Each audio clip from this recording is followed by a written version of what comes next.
What's up, everybody? Renfail here, back again with some more Dune Awakening, and today we're covering solo combat in Dune Awakening. I've got behind me a video from the streams that I did over the beta weekend, and this is working through one of the areas where you go up to and find one of the trials for the main quest line. And this is a sort of an exterior interior dungeon which is very similar to many of the places you're going to be finding in the deserts of Arrakis, where you can go explore as a player. You can either run by yourself or with friends. And in this case, I'm playing as a solo PvE Care Bear adventurer.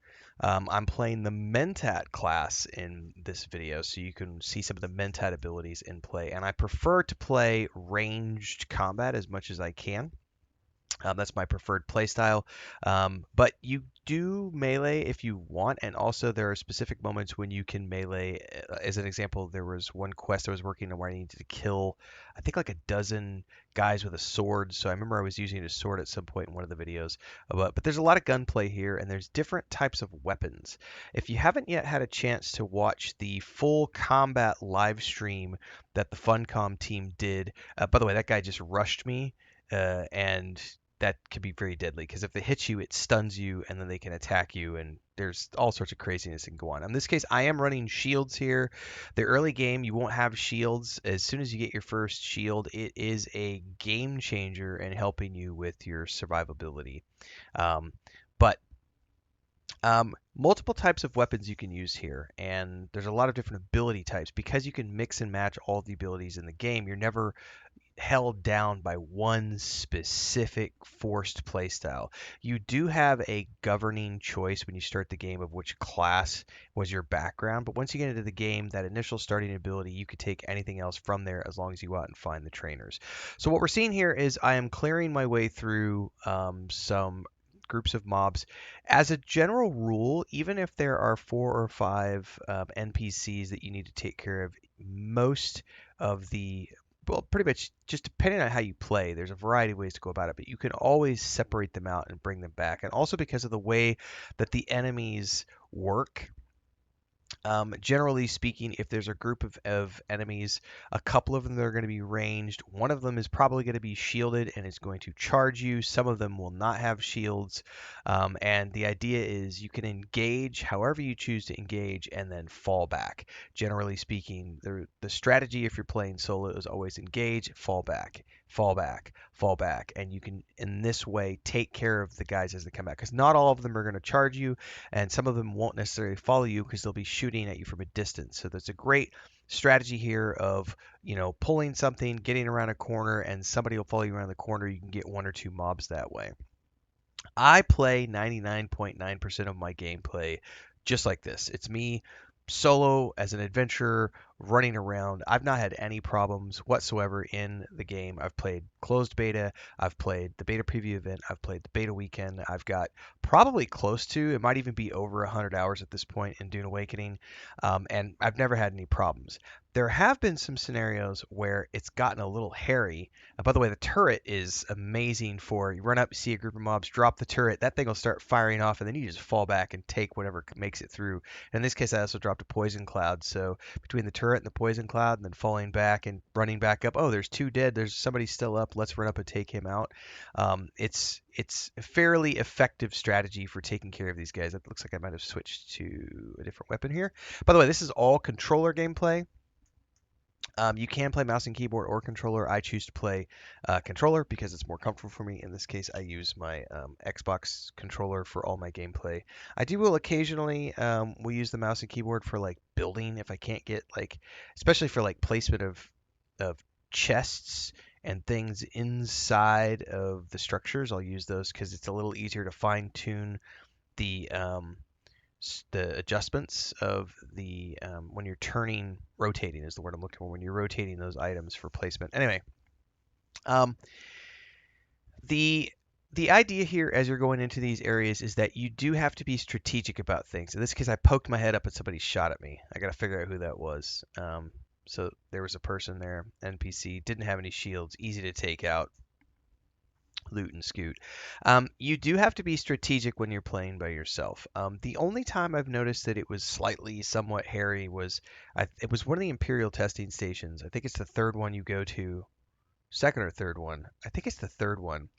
There's a room you go into where there's a boss mob, and it was quite hairy because you like go through the pit of shield and you get through the shielded door. It closes behind you so that you can't escape, and then you're facing like 8 guys at the same time in one room.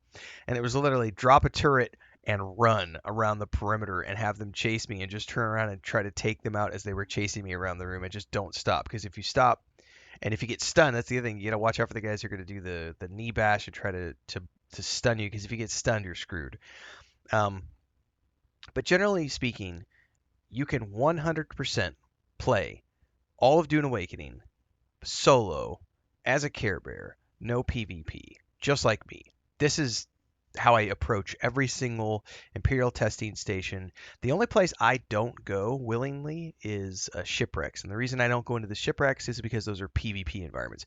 I can get all of the materials I need from the trading posts, and also by breaking down shipwrecks, not shipwrecks, but the ships that fall from the sky, like those dynamic ones.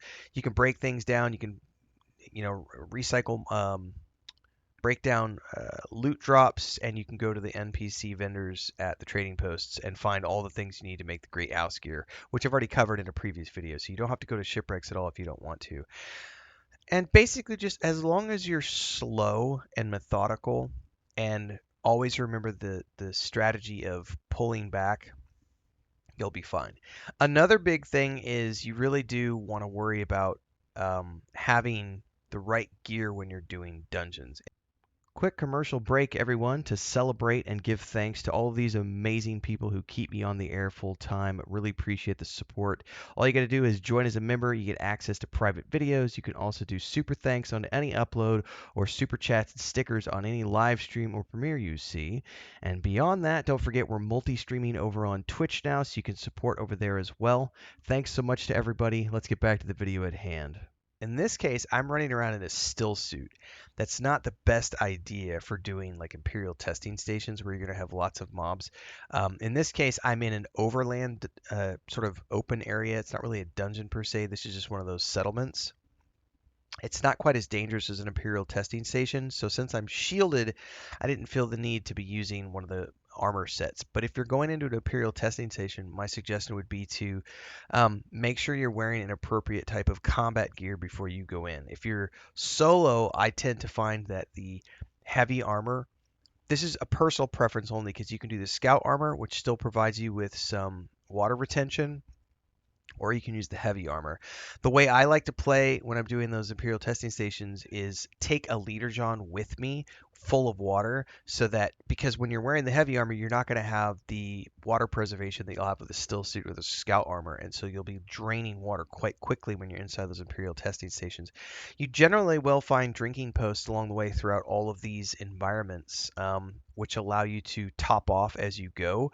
But on the flip side of not finding anything, you should always carry a leader John, a canteen essentially, full of water, so that if you start getting low, you can top it off as you go. But otherwise, you don't have anything to worry about in terms of playing this game solo and going in and doing all of these areas by yourself. It's a great game to explore. It's fairly easy to play once you understand how the different mobs work, especially understanding like the strategies behind how the different encounters are. Because as I said, generally speaking, if there's more than one or two, one is always, traditionally speaking, one is going to be shielded. The other ones won't. Like I just shot a poison. Is anybody gonna charge me? He might have been by himself.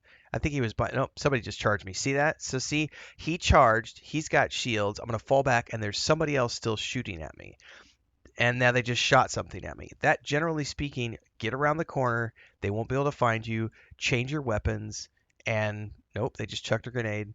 Fall back and ease my way back up around the corner with a long range rifle and see if I can't get some headshots in here. Drop my turret when I can. Looks like in this case, we're on a cooldown. He might already be dead. He might have died from the poison. I think we might be in the clear at this point. Anyway, You have nothing to be afraid of. Just take your time, be slow, be methodical. The combat is a lot of fun. I love the ranged combat in Dune Awakening. I love how you need different weapons depending on whether or not you're dealing with shielded versus unshielded weapons, enemies, I should say. Then you have the guys who have super shields, and it's like you're needing to use turrets and your disruptors and all these things while you're falling back, and they're chucking grenades at you, and it's a lot of fun. It could get a little hectic sometimes, but don't be afraid to go out there and adventure and explore. Just make sure you're properly geared when you're out there, because the deserts of Arrakis, they could be dangerous. This is another good example. We have a couple of mobs down here. These guys are both ranged. Drop a poison. Darn, they just chucked a shield breaker at me, or a stunner. Got that guy down. Oh, here comes the one that charges. There's always one that charges. Always one that'll drop the turret. We're good. We're good. We're good. See what I mean? You're good. Just always be falling back. As long as you follow that strategy, you'll be fine. More guides and other videos in the Dune Awakening playlist down below. I will be playing this starting on June 5th with a Head Start access, and I hope you'll be following along. We will be streaming, as always, bright and early. Start time is 5 a.m. Central on YouTube and Twitch, and I'll let you guys know what server and siege I'm going to be rolling on when we get there. But stick around. Lots more to come. Have fun out there, kids. Stay safe and happy gaming.